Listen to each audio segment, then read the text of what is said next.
Bienvenue à Tunis, la capitale de la Tunisie. 20% de la population du pays réside dans cette ville où l'on y fait bien souvent escale. Tunis offre plusieurs visages. D'un côté, la grande mosquée, de l'autre, la cathédrale, la vieille ville et la Médina.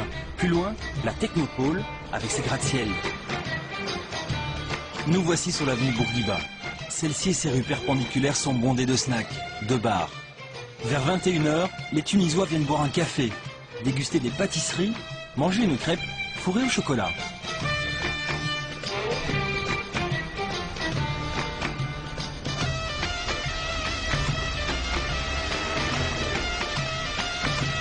Nous traversons le marché central de Tunis, qui se situe à quelques pas de l'avenue Bourguiba.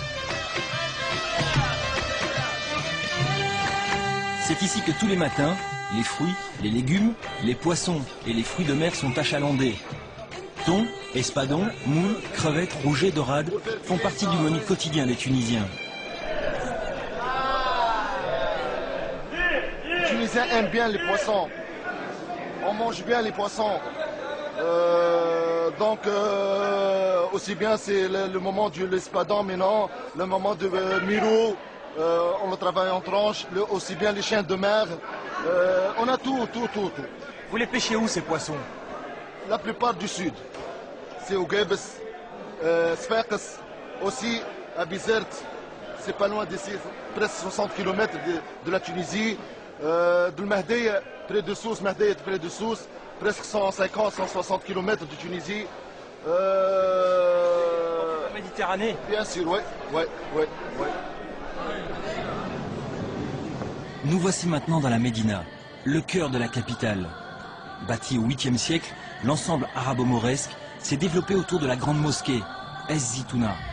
Depuis 1979, la vieille ville est inscrite au patrimoine mondial de l'UNESCO.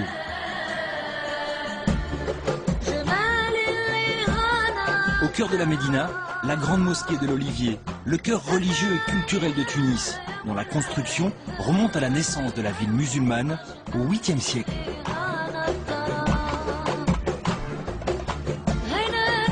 La grande mosquée est entourée de souks. Les ruelles sont remplies de ces petits commerces où sont vendus épices, bijoux, cuir, tapis, souvenirs pour les touristes. Nous voici dans le souk des Chéchia, cette pipe à eau introduite dans le pays par les musulmans andalous chassés d'Espagne au XVIIe siècle.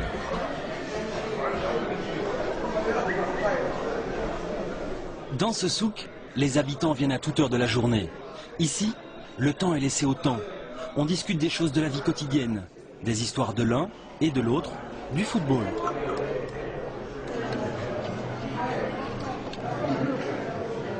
On prend place dans le souk pour déguster un thé à la menthe, une orange pressée ou encore un café turc dans lequel on ajoute quelques gouttes d'eau de fleurs d'oranger.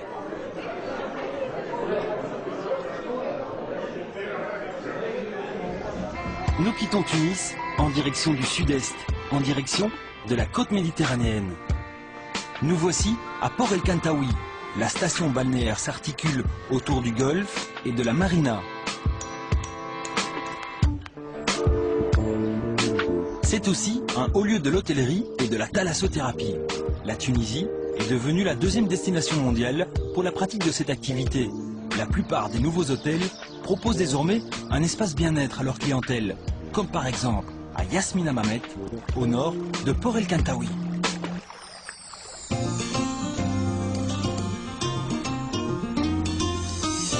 Cette nouvelle station touristique compte des hôtels de luxe, des boutiques et une marina qui peut accueillir des bateaux de 110 mètres.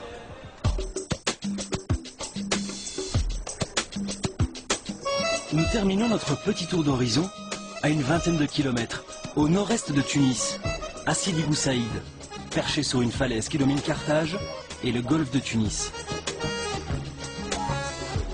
Le site est classé au patrimoine mondial de l'UNESCO, grâce aux efforts du baron français Rodolphe d'Erlanger, qui y avait établi résidence comme beaucoup de notables tunisiens au XIXe siècle.